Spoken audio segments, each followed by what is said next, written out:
There are times when, in order to fix a system, you have to be willing to be broken by it.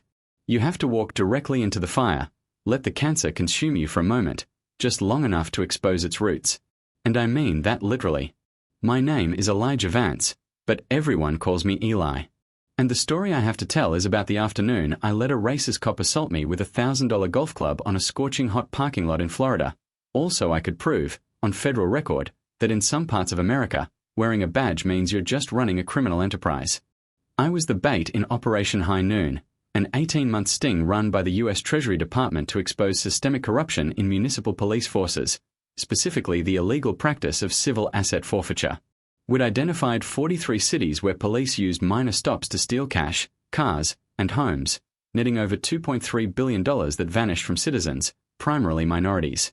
And the flagship case, the linchpin that would bring the whole thing down, was Officer Dale Rourke of the Pinehurst PD, patrolling near the Cypress Club, Florida. Rourke was a specialist. He alone had executed over 600 seizures in 5 years, funneling an estimated $2.1 million into the department's, and his own, coffers. He thought the system protected him. He was right. Until he messed with the system that protected the United States Treasury. The entire operation hinged on Rourke acting out his pattern: intimidate, escalate, confiscate. My role was simple: be black, drive an expensive car, and comply just enough to survive, but not enough to be let go.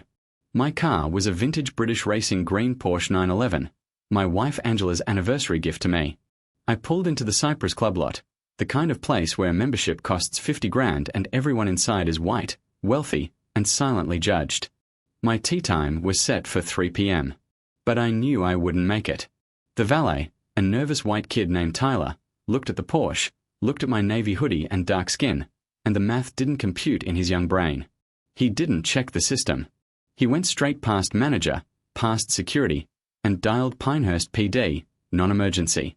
Suspicious individual in the parking lot, he stammered into the phone. Black male, 30s, expensive car, acting weird. Acting weird, translation, existing while black. Rourke arrived in 6 minutes, sirens wailing like I was an active shooter. And that's where the pain began. He didn't ask for ID. He didn't ask a question. He immediately started with the slurs. You black people think you can just buy your way into our world. This country club is for real Americans, not thugs like you.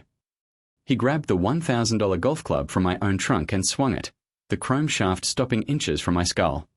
I was on my knees, hands raised, tasting copper where I bit my tongue, the asphalt burning my scraped knees. Where did you steal this car, boy? Which white family did you rob? Rourke barked, crushing his boot into my spine. He snapped the handcuffs shut, too tight, deliberately crushing my wrists. My hands turned purple instantly. I held my voice steady, remembering the Marine Corps mantra: control your fear, or your fear controls you. Officer, please. I'm a platinum member here. My name is Elijah Vance, member P8634. If you just check with the club.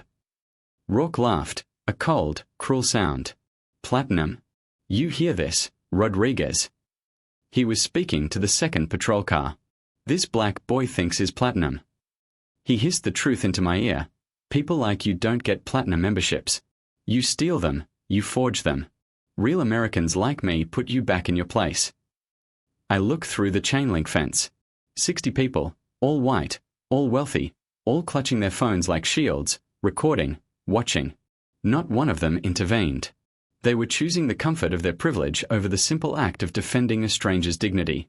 That silence, that collective inaction, was the most corrosive part of the assault. Rourke checked his radio. Dispatch, this is Unit 12. Black male suspect secured.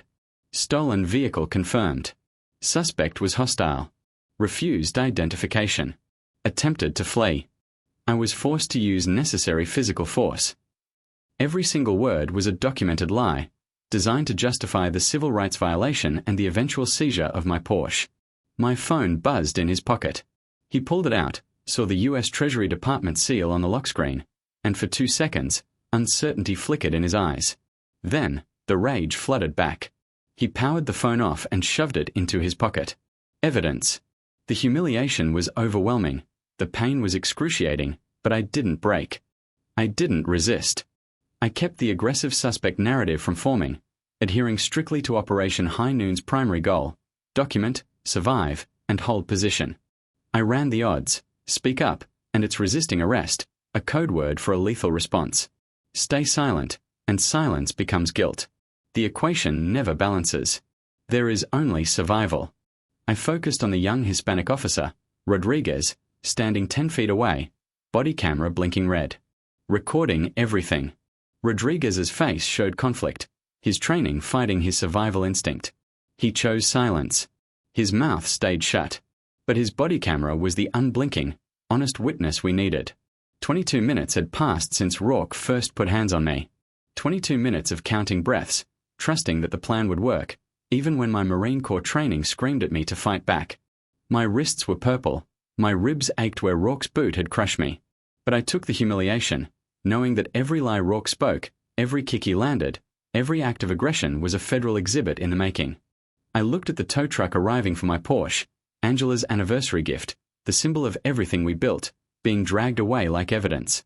My mind flashed to Angela, waiting for me at Morello's downtown, waiting for the tiramisu I wouldn't be there to share. But I held the line, because Operation High Noon was more important than my personal suffering. I was the system's bait, but I was about to become the system's executioner. The low rumble started just as Rourke was dragging me towards his patrol car. Not thunder, but 3 heavy engines, growing louder. The crowd turned. And then, they crested the ridge. 3 black Chivy Suburbans, tearing up the manicured 18th green like the hand of God, stopping in a perfect triangle that blocked every exit. 12 doors opened in unison. 12 agents in tactical gear stepped out. U.S. Treasury, Special Investigations emblazoned across their chests. The lead agent, Commander Rachel Turner, silver streak hair, eyes like a falcon, walked straight past Rourke, not acknowledging him, not asking permission. She pulled out a key and unlocked the handcuffs herself. My hands dropped. Blood rushed back. The pain was excruciating and glorious. "Sorry we are late, sir," Rachel said, her voice dry as the Arizona sand of my old training grounds. "Traffic." Rourke's face, right there, in front of 60 witnesses, went ash grey. He tried to speak, mouth opening and closing, but no sound came out. I stood slowly, rubbing the circulation back into my wrists, looking Rourke dead in the eyes. My voice was quiet, calm, and absolutely devastating.